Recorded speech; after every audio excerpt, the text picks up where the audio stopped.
연합해야 기쁨이 되는 겁니다. 어떤 교회가 주님이 기뻐하시는 교회일까요?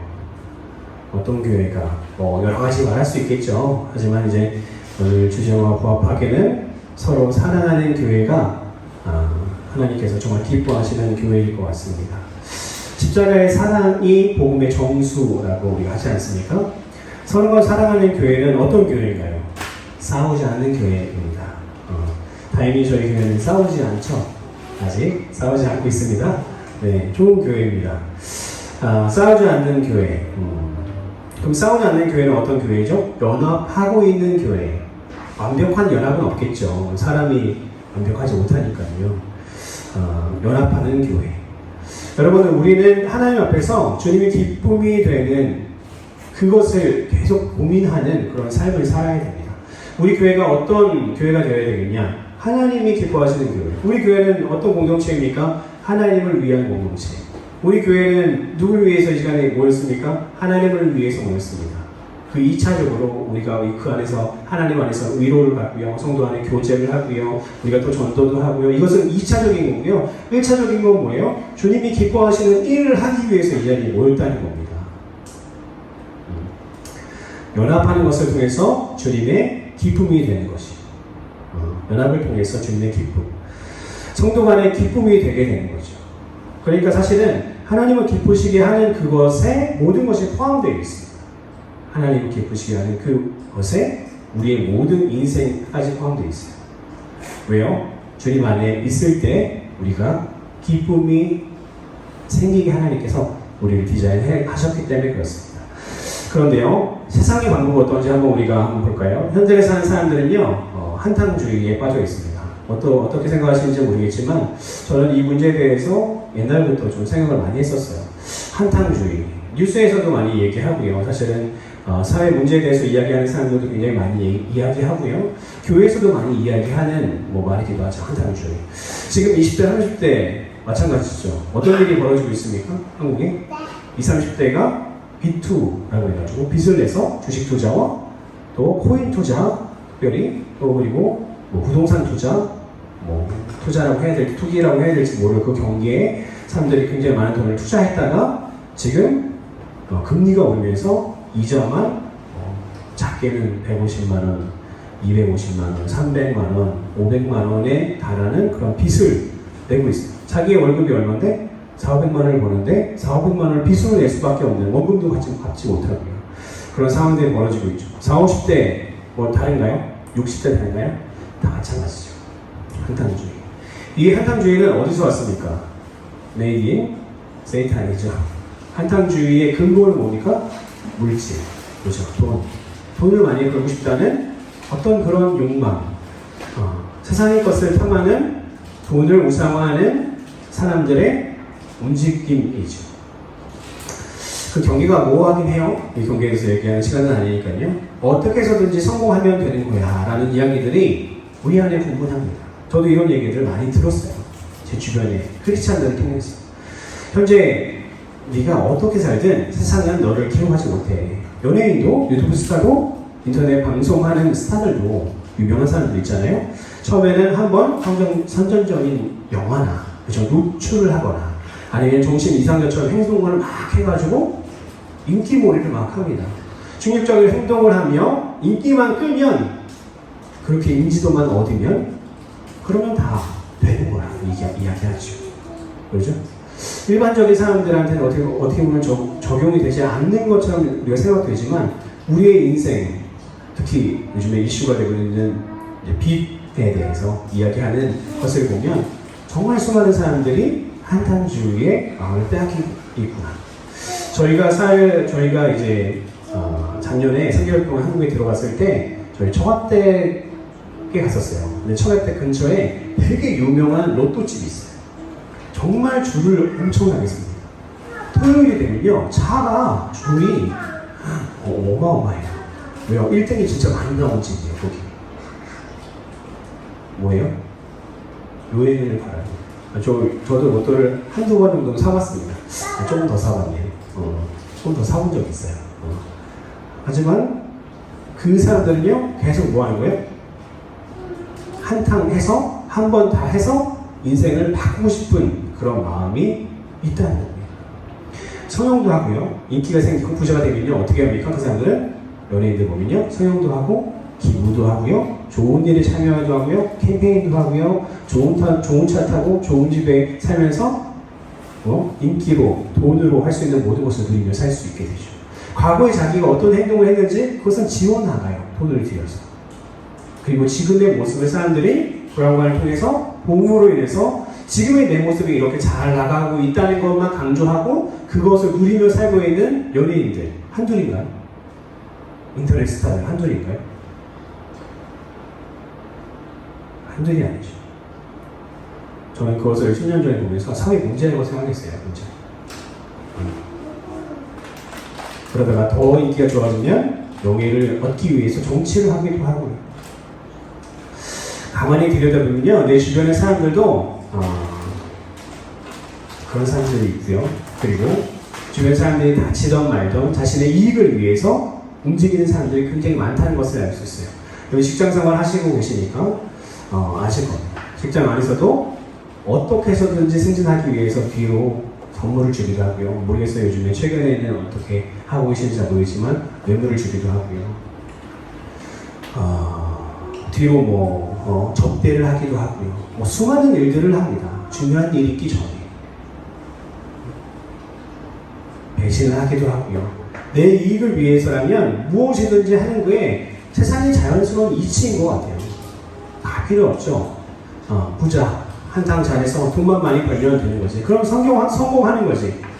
그렇게 생각하는 거죠. 현재 대한민국에 사는 사람들의 꿈이 뭐냐고 물어봤더니 50% 이상의 사람들이 돈을 많이 버는 거라고 이야기했대요. 코로나가 지나고 나서 얼마 되지 않은 통계의 이야기입니다. 그리고 20%가 넘는 사람들이 노후에 대해서 얘기했대요. 노후. 저희 아버지도 이제 올해 은퇴하세요. 은퇴하고 나면 교회에서 막 많은 것을 해줄 수 있는 교회가 아니기 때문에 당장 제가 걱정이 되는 거죠. 우리 아버지의 삶이나 어머니의 삶이나 거처나 여러 가지를 걱정하는 현실이긴 해요. 그런데 50%, 70%의 사람들이 50%, 20% 다 합치면 70% 이상의 사람들이 뭐를 위해서 지금 목표로 삼고 있다면 돈을 위해서 돈을 목표로 삼고 있다는 거예요. 그 70%의 사람들 중에 교인이 없을까요? 이런 계산이 맞지는 않지만 교회인데 70%의 사람이 이런 생각을 갖고 살고 있을 수도 있다는 겁니다. 이것은 뭡니까? 세상의 방법들이 교회 안에 들러 들어오고 있다는 것입니다. 이렇게 세상적인 사람들이요, 사는 세상, 지금 현대에만 존재하는 건가요? 아니요, 과거에도 존재했습니다. 과거 초대교회 때도 마찬가지였습니다. 자신의 이익을 위해서는요, 무엇이든지 하는 더 무법천지의 시대였죠. 왜냐하면 법이 많이 없었으니까요. 많은 사람들이요, 자신의 이익을 위해서 성적인 타락이나 돈을 얻기 위해서 부정하고 당지는 일을 하고요, 그런 일들을 그냥 배신하고 하는 일을 당연하게 했어요. 이 과거에는 어땠습니까? 더 사람들을 죽이는 것에 죄책감이 없었죠.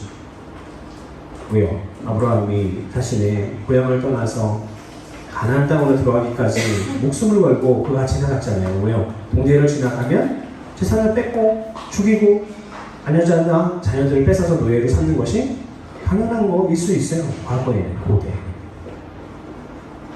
그런 시대가 바로 고린도 이 시대였다는 것입니다. 그 중에 여러 가지 이 고린도 교회의 문제도 있었지만 그 중에 오늘은 첫 번째 것에 대해서 이야기합니다. 그것은 뭐냐면 단파를 짓는 것, 사람들이 갈라지는 것에 대해서 이야기합니다. 교회 안에뿐만 아니라 사실은 사람들이 모이는 어디를 가도 뭐 하는 거예요? 파가 생겨요. 그렇죠? 3명만 모이면 그 안에 리더가 생기고요. 그리고 중립이 있고요. 뭔가 자신의 세력을 갖고 싶은 넘버 2가 있게 되죠. 3명만 모여져요. 그죠? 자신의 목소리를 내고 싶고, 자신이 원하는 걸 먹고 싶고, 자신이 하고 싶은 걸 하고 싶고, 이 3명과 함께. 오늘 고린도 교회는요, 수많은 사건들이 정말 수많은 문제들이 난무했어요. 그래서 바울 목사님이 고린도 전서를 기록하게 되죠. 그 중에 첫 번째 문제, 당을 짓는 것. 오늘 말씀을 보니까요. 10절 말씀 우리가 한번 볼까요? 10절 말씀 한번 보니까요. 형제들아 내가 우리 주 예수 그리스도의 이름으로 너희를 권하노니 모두가 같은 말을 하고 너희 가운데 분쟁 없이 분쟁이 생겼대요. 분쟁. 고린도 교회는 심각한 분쟁이 있었던 것을 우리가 볼 수 있습니다. 여기서 분쟁이라는 단어는요, 스키스마스타라는 뜻인데요. 이것은 뭐예요? 찢다 이런 뜻이에요. 찢다. 찢을 만큼, 찢어질 만큼, 공동체가 갈라질 만큼, 나누어질 만큼의 고통이 이들 가운데 있었다는 거예요. 말다툼이 있었고요, 보성이 오갔고요, 그 안에서 뭔가 법적인 어떤 이야기들이 나왔고요, 사람의 이치에 대해서 이야기하는 그런 싸움들이 이 안에 있었다는 것입니다. 고린도 교회는 훌륭한 교회였어요. 은사가 넘치고요, 부유하며 하나님의 말씀을 사모하는 교회였고요, 기도도 많이 했어요. 그런데요, 분쟁이 시작됩니다. 그리고 10절 말씀을 다시 보니까요, 모두가 같은 이라는 말이 있죠. 모두가 같은, 그렇죠? 그리고 또 뭐예요? 모두가 같은 이란 말이 반복돼요. 반복해서 바울 목사님이 이야기하시죠. 좀 같이 하라고 강조하는 겁니다. 너희들이 마음을 같이 하고, 너희 말을 같이 하고, 너희 비전을 같이 하고, 너희가 뜻을 같이 하여서 너희가 함께 교회를 세워나가야 되지 않겠냐라는 것을 강하게 강조하는 겁니다. 성경에 3번 반복해서 말씀하시는 것은 손가락에 꼽을 정도로 많이 없어요. 진실로 2번도 생각보다 많지 않아요. 그런데 여기서 이렇게 강조하는 것은 무엇입니까? 너희가 정말 정신을 차리라는 겁니다. 너희가 지금 파장을 짚고 이렇게 하는 것이 옳지 않다라는 겁니다. 성경에 보면 베드로야 내가 나를 사랑하느냐 라는 말씀이죠. 무슨 말이에요? 사랑하면 내 마음을 알아달라. 그리고 내가 원하는 그 일을 네가 해내라 라는 말이거든요. 오늘 말씀도요, 같이 좀 해라. 너희가 같은 마음을 품어라 라고 계속해서 강조하는 겁니다. 더 이상의 강조를 할 수 없을 정도로 강조하는 거예요. 왜요? 그들 안에 있는 분쟁이요, 너무나 극심했기 때문에 그렇습니다. 얼마나 싸우고 당짓고 갈라섰으면 이렇게까지 강조했을까 싶습니다. 11절 말씀 우리가 한번 합독해 볼까요? 시작. 내 형제들아 글로의 시편으로 너희에 대한 말을 내게 들으니 곧 너희 가운데 분쟁이 있다는 것이다. 글로의 사람들을 통해서 이야기를 들었다. 누구를 통해서 정확하게 들었는지는 모르겠어요. 근데 글로의 사람들을 통해서 이야기를 들었는데 너희 중에 분쟁이 있다 하더라. 진짜 그러냐? 오늘 직접 보지 못했으니까요. 이야기를 들었으니까. 여기서 나오는 분쟁은요, 10절 말씀에 나오는 분쟁과 다른 단어를 사용해요. 10절 말씀의 분쟁은 어떤 뜻이라고 했습니까? 나누다, 찢어내다 이런 의미였어요. 하지만 11절에 나온 분쟁은요, 에리스데스라는 말인데 다툼, 투쟁, 논쟁을 이야기합니다. 이것은 10절의 분쟁, 찢어내는 어떤 그 분쟁을 통해서 야기되는 결과들을 이야기합니다. 너희들이 교회에서 분쟁하기 시작하고 나눠지기 시작하니까 너희가 무엇을 하고 있다고요? 지금 무엇을 했습니까? 다툼이 일어나고요, 투쟁하고요, 논쟁, 해결점이 안 보이는 싸움이 시작된 거죠. 이것을 전제로 다시 11절을 우리가 읽어보면 이렇습니다. 내 형제들아 골로의 사람들에게 들었는데 너희 가운데 다툼과 투쟁과 논쟁이 심하여 교회가 찢어지게 되었다는데 그것이 사실이냐? 라고 묻고 있는 거죠. 많은 현대 교회들은요, 싸움이 일어나고요, 그것이 옳지 않음에도 불구하고 그런 다툼들이 있습니다. 시기질투가 심합니다. 교회가 갈라지는 일이 비일비재합니다. 다툼에 큰 책임을 가지고 있는 사람 중 한 명은요, 다른 목회자일 것 같아요. 그리고 소수의 교회 리더들, 우리가 장로님들이나 권사님. 전에 우리 교회에서 사례배를 아주 받고 있지 않습니다. 교회가 회복되는 것이 우선이기 때문에 저희 가정이 희생하면서 하고 있죠. 하지만 교회에서 사례배를 받고요, 교회에서 욕을 먹는다는 것은 그만큼 책임이 있습니다. 여러분. 교회에서 복지나 활동비까지 받는 목회자들이 자신의 이익을 위해서 교회를 가르는 모습을 우리는 자주 볼 수 있습니다. 그 안에 들어와서 저희는 목회자니까 목회자들이 어떻게 진행했는지, 그 일들을 어떻게 했는지 자세하게 더 알 수 있어요. 사실은 평소에 우리가 언론이나 기독교 언론에 나오는 것보다 훨씬 더 자세한 얘기를 저희는 듣습니다. 어떤 게 진실인지 듣게 되죠. 최근에 서울에 큰 교회에 아픈 소식을 들었습니다. 아직 언론에 나오지 않은 이야기예요. 몇 년 전에 아주 아름답게 큰 교회를 젊은 목회자에게 넘겨주셨어요. 아주 아름답게. 그래서 저희 같은 이제 젊은 목회자들은 굉장히 안타까운 것이 아름답게 교회를 잘 이렇게 건사하게 잘 해서 작은 교회를 가지도 않아요.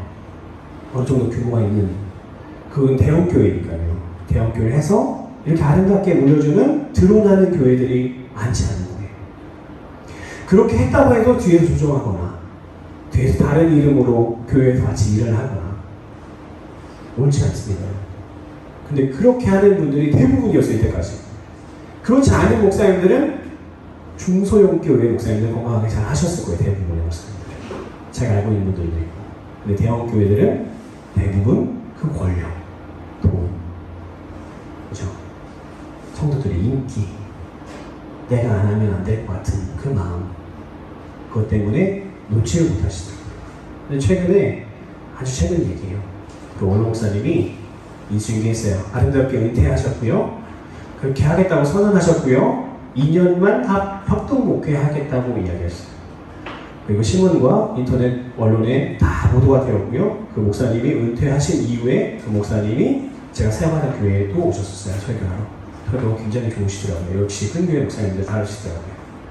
그리고 워낙 유명한 분이에요. 근데 최근 얘기예요. 2년이 다 지났어요. 교회를 떠나셔야 되는 것이 맞고 약속이었습니다. 그런데 담임 목회자와 이야기를 했대요. 조금 더 연장해왔으면 좋겠다. 네, 담임 목회자로 들어오신 성기사님 출신의 목회자가 목사님 교회랑도 약속하셨고 저랑도 약속하셨으니 그 문제는 이렇게 약속대로 진행하시는 옳지 않겠습니까? 라고 했더니 무모하게 하지도 않으셨다고 제가 들었어요, 직접. 그런데 목사님이 성도의 3분의 1을 데리고 교회를 나가셨어요. 뭘 위해서 나갔을까요? 좀 생각해봤어요, 제가. 이분이 뭘 위해서? 교회의 정의를 위해서, 복음에 온전히 서지 못하고 있기 때문에, 아니면은 지금 새로 들어온 목회자가 온전히 잘 하지 못하고 있기 때문에 데리고 나간 걸까? 분명히 아니라는 걸 느낄 수 있었어요. 알 수 있었어요. 그러니까 3분의 1밖에 나가지 않은 거예요. 3분의 1도 되지 않은 인원이 나왔다고 합니다. 교회 근처에다 임대를 얻었어요. 그리고 일부 예배를 교회에서 드린대요, 같이. 그리고 예배가 끝나면 그 임대하는 곳에 가서 2부 예배를 드린대요. 무슨 얘기입니까? 원로 목사님, 인기가 많은 그 원로 목사님이 성도들에게 보여주는 거죠. 일부 예배 드리고 우리 교제하러 가니까 일로 같이 가서 예배를 한 번 더 드리잖아요. 그 목사님 훌륭한 분이에요. 평생 동안 정말 훌륭하게 잘 목회하셨어요. 그런데요, 마지막에 더 아름다웠으면 어땠을까? 하나님 보시기에 참 진짜 아름다고 칭찬받았을 텐데 라는 아쉬움들이 제 마음에 스며듭니다. 갈라지게 하는 것, 찢어내는 것, 이야기를 듣는데 제 가슴이 진짜 아프더라고요. 진짜요, 목사님? 그런 일이 있었어요? 그렇게 어려운 상황들이 있었습니까? 왜 그랬을까요? 제가 그 목사님을 미워하는 마음보다는요, 안타까운 마음이 있었어요. 왜 그럴 수밖에 없었을까? 내 겁니다. 교회가 내 겁니다. 처음에는 아름답게 잘 시작하셨는데 왜 이렇게밖에 끝내지 못하는가?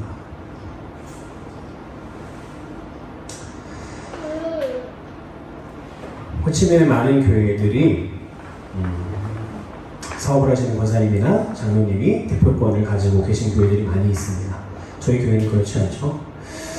그것이 옳다 그러다 얘기하는 게 아니에요. 대표권은 누구나 갖고 있을 수 있어요. 20살짜리 청년이 갖고 있어도 되고요. 목회자가 갖고 있어도 되고요. 권사가 갖고 있어도 돼요. 근데 중요한 건 뭐예요? 그것을 통해서 목회자를 내어 쫓는 일을 만들어 나간다는 겁니다. 저와 이제 다년간 이제 교제했던 어떤 목사님이 있는 교회, 그 교회에 권사님과 장로님들이 있었어요. 재력가였어요. 그분들이 11조나 헌금을 공개하면 교회 영향이 있을 정도의 재력가였어요. 그리고 그 교회는 강북에서도 꽤 큰 교회에 속해요. 근데 그들이 장난을 합니다. 헌금을 통해서. 목사님을 음해합니다. 목사님이 어떤 여자 팔짱 끼고 가더라. 목사님이 나한테 욕했다. 그 목사님은 교회를 살려보겠다고 교회 옥상에서, 그분도 옥상에 저희도 옥상에 살아요. 그분도 옥상에서 지내면서, 아파트에 원래는 살아도 되는 그런 충분한 규모의 교회인데 그분들이 교회를 워낙 흔드니까 옥상에 사시면서 그렇게 힘들게 목회하셨음에도 불구하고 그렇게 음해하더라고요. 결국은 내쫓아내더라고요. 분쟁하는 것, 교회를 갈라 찢어내는 것은요, 성도가 하지 말아야 될, 목회자가 하지 말아야 될 아주 중요한 일 중에 하나라는 거죠. 우리는 분쟁하지 말아야 합니다. 우리의 마음이 갈라지면요, 안 됩니다. 나는 죄인이고 이 죄인에게 주신 은혜에 감사하며 항상 겸손한 자세를 가져야 합니다. 저는 목회를 하면서 직분을 그렇게 많이 주고 싶은 마음이 없어요, 사실은. 왜 그러냐면, 직분을 가지게 되면 사람들이 권력으로 알아요. 장로만 되면요, 권사님들 좀 덜해요. 권사님들 굉장히 겸손하게 잘 하시는 권사님들이 굉장히 많은데, 특히 장로님들, 유교적인 문화에서 살았던 우리 어른들이라 그런지 모르겠어요. 저희도 유교권 안에 살잖아요. 그것을 권력으로 인정해요. 권력인 줄 알아요. 그리고 장로가 달기 전에 그렇게 겸손하게 잘 섬겼던 우리 어른들이요, 장로님을 딱 달고부터 목사님과 동급이 되려고 해요. 그리고 교회를 흔들기 시작하고 회의를 소집하기는 합니다. 교회를 내가 원하는 대로 하고 싶은 거죠. 대우해달라고 하고요. 인사 안 하면 청년들에게 호통을 치기도 하고, 뭐 수많은 케이스들 제 눈앞에서도 많이 봤고요. 담임 목사를 어리다고 동철이 이렇게 부르기도 하고, 자신을 증명하려는 장로님들이 한둘이 아니죠. 연합해야 기쁨이 됩니다. 하나님이 기뻐하시고요, 성도들이 함께 기뻐할 수 있는 것이 연합하는 일이에요. 자신이 얼마나 신앙생활을 하는 게 그게 중요합니까? 중요하지 않죠. 내가 어떤 자리에 있냐, 그것은 나에게 맡기는 사명이잖아요. 그죠? 집사면 집사의 직분을 맡은 대로, 목사는 목사의 직분을 맡은 대로 충성을 다해서 잘 신앙생활을 하면 하나님께서 칭찬하시는 그런 신앙인인 거죠. 그래도 우리는 연합하지 않고요, 주변 사람들을 내 힘으로, 내 마음에 맞는 대로 그렇게 조종하려고 하는 사람들이 굉장히 많다는 거예요. 10절을 보니까요, 내가 이것을 말하거니와 너희가 각각 이르되 나는 바울에게, 나는 아볼로에게, 나는 게바에게, 나는 그리스도에게 속한 자라 한다는 것이에요. 결국 고린도 교회는 파가 나눠집니다. 무슨 파요? 바울파. 쉽게 말해서 개척 멤버들이에요. 교회 개척 멤버들. 바울 목사님이 고린도 교회를 세우는 초창기 개종자들을 이야기합니다. 두 번째, 아볼로파. 아볼로는 누구입니까? 유대인 학자인데요, 알렉산드리아 출신, 아주 엘리트 중에 엘리트고요. 그 나중에 하나님의 말씀을 해석하는 데 있어서 철학이나 어떤 것에 있어서 뒤지지 않는, 누구에게도 뒤지지 않는 품이 있고 언변이 뛰어난 학자 중에 학자, 목회자였죠. 이 사람들이, 이 아볼로 목사님의 말씀을 들은 사람들이 아볼로파를 만든 거예요. 인기가 얼마나 대단했겠습니까? 이동훈 목사님처럼 그렇게 정말 말씀을 잘 전하시는 목사님이었겠죠. 세 번째로는 베드로파, 게바라고 했죠. 오늘 게바는 베드로의 아람어 이름인데요, 바울을 대항하는 율법주의의 한 분파라고 생각해요. 바울은 어떻게 했습니까? 전통을 깨고요, 복음이라는 이름으로 예루살렘 회의를 하면서까지 우리가 지키지 못하는 율법의 어떤 것들을 이방인들에게 지키게 하지 말자라고 하면서, 그들이 바울 목사님은 개혁을 했던 사람이에요. 그렇죠? 그리고 베드로파는 베드로가 원하지 않았지만 그들은 율법주의, 옛날에 했던 전통을 지켜야 된다라고 이야기하는 그런 분파 중에 하나였을 것입니다. 그리고 네 번째로는 그리스도파, 직접 복음을 예수님께 들었던 자들로 우리가 예상해 볼 수 있어요. 당시 그들을 이야기하는 역사 기록에 보면은 굉장히 오만했다고 해요. 나는 예수님께 직접 들은 사람이야. 바울도 예수님의 제자가 아니잖아 라고 하면서 나는 그리스도파라고 이야기했던 사람들이 있다는 겁니다. 이렇게 네 개 분파로 갈라졌어요. 싸우는 거예요. 그리고 교회를 갈라내려고 하는 그들의 모습을 우리 볼 수 있습니다. 이들을 보면 각각 자신의 소리를 내고 있다는 것을 알 수 있습니다. 7절 말씀에 뭐라고 바울이 당부했습니까? 같은 말, 같은 마음, 같은 뜻을 품어라. 그런데 이들은요, 각각 자신의 말을, 자신의 슬로건을 이야기하는 거예요. 주창하는 거예요. 뭐라고요? 내가 옳다. 내가 옳다라고 얘기하는 거예요. 오늘 말씀의 이 파들은요, 당짓고 교회 안에서 자신들의 말만 하는 그런 사람들이라는 거예요. 교회 안에서 꼭 서로가 법적 투쟁을 하지 않아도요, 현대로 말하면 꼭 고성 요구하지 않아도, 꼭 폭력이 요구하지 않아도요, 젠틀하게 각자의 소리를 낼 수 있잖아요, 여러분들. 그게 조금 더 현실적으로 적용할 수 있을 것 같아요. 아니야, 목사님 저렇게 얘기해도 이게 맞는 거야. 권사님이 저렇게 얘기해도 아니야, 교육적으로는 이게 맞는 얘기야. 이런 얘기를 할 수 있죠, 우리 인간이라. 하지만 하나님의 교회에 일들이 진행할 때 이런 잡음들이 일어나게 되면요, 교회 일들이 진행되지 않게 됩니다. 그리고 마음이 모아지지 않게 되고요, 그걸 통해서 교회가 흩어지게 됩니다. 교회가 꼭 우리가 피지컬적으로 갈라지는 것만 얘기하는 것이 아니라 우리 마음이 흩어지게 된다는 것이죠. 성경의 교회를 어떻게 표현합니까? 고린도전서에 아주 건강하게 표현한 표현이 있죠. 한 몸입니다. 그런데 그 몸은 어떤 몸? 그리스도를 머리로 한 공동체. 이것을 오늘 말씀을 보니까 찢을 수 없다라고 이야기합니다. 찢을 수 없다. 우리가 한 몸인데 어떻게 찢을 수 있겠냐? 그리스도를 머리로 한 지체인데 어떻게 우리의 몸을 찢을 수 있겠냐? 그리스도를 너희가 찢을 수 있냐? 한 몸이라 다른 한쪽이 아프면요, 같이 아파야 하는 것이 정상인 유기적인 조직이 바로 교회라는 것이죠. 그런데 오늘 고린도 교회는요, 손가락으로 눈을 찌르고요, 입은 발이 싫어서 먹지 않고, 눈은 먹기만 한 입이 싫어 눈을 감아버리는 상황이 벌어지는 거죠. 파장을 짓고요, 서로 교회를 지키겠다고 싸우는 모습이 어리신 예수님을 울게 만드는 거예요. 이들이 뭘 주장하는 거예요? 교회를 위한다는 일을 하는 거예요. 우리가 옳다, 지기를 수호하자라는 말 안에 교회가 싸우고 있는 거예요.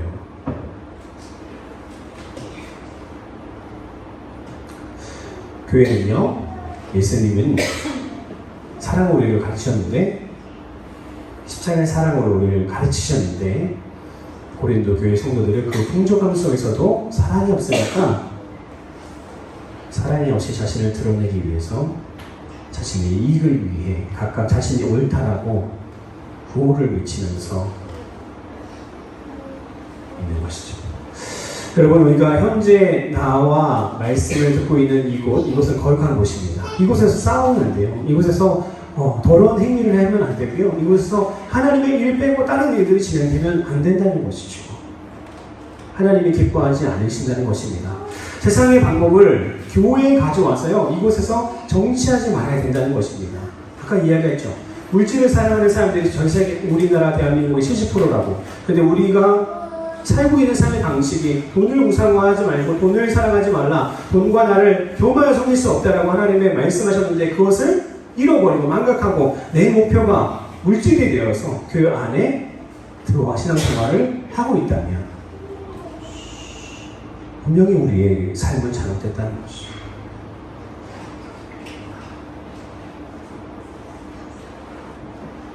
우리가 어떤 문제 앞에 놓이면요, 꼭 기도해야 됩니다. 하나님의 방법이지 아닌지 기도하면 나오게 되죠. 내가 옳은 것 같은데, 아니 내가 옳은데, 분명히 옳아요. 기도하면 성령님은 다르게 말씀하시는 것을 느낄 수 있어요. 어떻게 말씀하십니까? 내가 교만하다, 네가 잘해야 된다, 내가 용서해라, 회개해라, 이런 이야기들을 하시죠. 제가 결혼한 지 1년 전쯤에 간증인데요, 제 입장에서는 제 의견이 100% 너무 맞아요. 상식적으로 맞는 이야기고요, 200%, 300% 맞는 이야기입니다. 하지만 아내가 주장하는 것이 내 입장에서는 절대 이해가 되지 않았어요. 그래서 싸우다가 2층에 올라가서 무릎을 꿇고 기도합니다. 하나님, 어떻게 해야 될까요? 이거 어떻게 해결해야 됩니까? 말이 통하지 않습니다, 우리. 뭐 그런 시간들이 있죠, 보통. 그리고 막 기도를 해요. 그러면 하나님께서 저한테 뭐라고 하시냐면, 야, 네가 잘해야지. 야, 네가 사랑해줘야지. 네가 이해해야지. 네가 잘하면 돼. 재영아, 이렇게 얘기하시는 거예요. 근데 대답이 계속 똑같아. 기도할 때마다 재영아, 네가 잘해야지. 하나님이 지금 이렇게 해가지고 아내가 이렇게 얘기했는데 내가 어떻게 이걸 이해합니까? 아니, 재영아, 네가 잘하면 돼. 그리고 사랑의 전화 나가시더라고요. 눈물 나요. 막 진짜. 하나님, 그 아니지 않습니까? 아직 도저히 못하겠습니다. 지금까지 밑에서 막 싸웠는데. 그리고 1층으로 기도한 이후에 내려오죠. 아내 얼굴 보는 것조차 싫어요. 솔직히. 좋을 때는 아주 아름다운 아내지만 싸우고 나면 얼굴 보기조차도 싫어요. 그리고 순종해야 하고, 그래도 용서해야 한다는 것이 하나님의 말씀이니까 순종해요. 미안해, 내가 잘못한 것 같아, 이해는 안 돼, 머리로는 이해 안 돼요. 가슴으로 그냥 하는 거예요. 순종하는 거예요. 그리고 관계를 하나님께서 조금씩 풀어주시더라고요. 그리고 다시 싸우고 또 용서를 구하고 싸우고 구하고, 그리고 하나님 말씀대로 순종했더니요, 하나님께서 정말 관계를 풀어주시고 하나님께서 부드럽게 서로를 성숙하게 해 나가신다는 것을 경험했습니다. 아, 이것이 순종이구나. 교회 안에서도 마찬가지입니다. 가정 아닙니까? 큰 가정. 우리 안에서도요, 이해 안 돼. 저 사람 왜 저러지? 저 집사람이 왜 저럴까? 우리가 성도들이 많아지면 많아질수록 그런 마음들이 더 많아지겠죠. 준비를 하셔야 돼요, 여러분들. 아주 이상한 사람들도 올 수도 있고요. 용문신을 해가지고 막 온몸을 휘갈고 막 반바지 반팔 입어가지고 막 예배 드리는 분들도 있겠죠. 그런 분들 오시면 저보다 안 오셨으면 좋겠어요, 주님. 이렇게 기도하시면 안 되고 어떻게 해야 됩니까? 품을 줄 알아야죠. 그분들도 우리 성도로 받아들일 수 있어야 되겠죠. 교회 안에서 개척 멤버들은요, 나름대로, 중간에 들어온 성도들은 또 나름대로 타당한 이유가 있어요. 그런데요, 그런 이유로 승자와 패자를 가를 수 없는 것이 바로 교회이고요. 성숙한 자가 저주고요, 미성숙한 자가 이기는 것이 교회 공동체인 것이죠. 부모가 지고요, 자녀가 이기는 것이 부모와 자녀의 관계이듯이 그렇습니다. 결국 우리에게 필요한 것은요, 연합입니다. 분쟁이 아니고 분열이 아니라 우리가 순종해야 한다는 것은 사랑이고요. 사랑의 연합입니다. 오늘 말씀의 결론입니다. 우리는 세상의 풍조와 방법을 교회에 들여오면 안 됩니다. 그것은 무엇이에요? 내가 원하는 대로, 나의 이익이 되는 대로 그렇게 행하는 것. 세상의 방법은요, 악하다는 걸 여러분 잘 아시죠? 세상 사람들이 모두 악하다는 게 아니에요. 세상 사람들, 좋은 사람들도 굉장히 많죠. 하지만 그들 안에서 일어나고 있는 어떤 뒤에서 일어나고 있는 메커니즘이나 역사하는 영이 사단이기 때문에 그 사단을 통해서 일어나는 모든 결과적인 일들은 악할 수밖에 없다는 겁니다.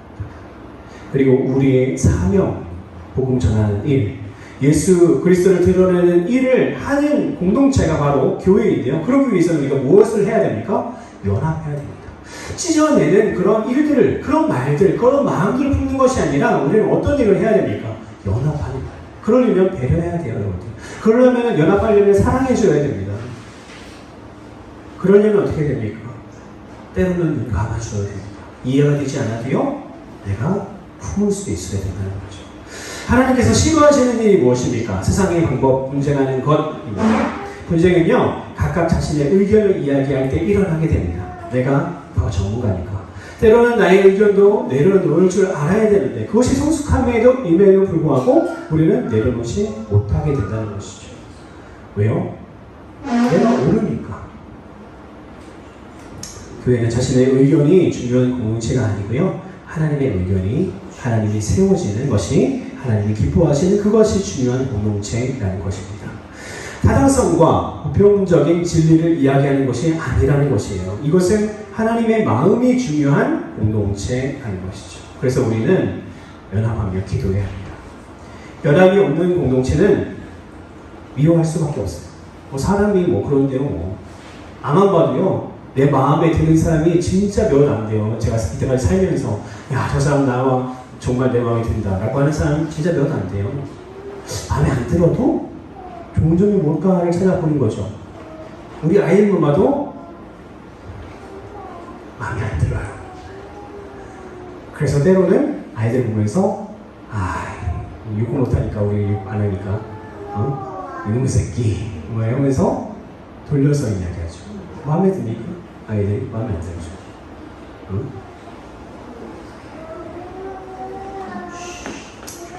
교회가 어떤 곳입니까? 작게는 교회 안에서 성도들 간에 연합하고요. 성도와 목회자가 연합하고요. 부서들 간에 연합하고 교회와 교회가 지역 안에서 함께 연합할 줄 아는 그런 교회가 건강한 교회이고요. 하나님께서 기뻐하시는 교회라는 것입니다. 그런 교회가 되기를 주님의 이름으로 축원합니다. 그런 교회가 되면요, 연합하는 기쁨이 있는 교회가 되면요, 하나님께서 기뻐하시고요, 성도 우리가 기쁠 수 있고요, 우리와 함께하는 이웃들이 기쁠 수 있다는 것이죠. 그러니까 우리는 연합하여서 하나님이 기뻐하시는 그런 교회, 그런 개인, 그런 가정이 되기를 주님의 이름으로 간절히 축원드립니다. 자, 우리가 기도하겠습니다.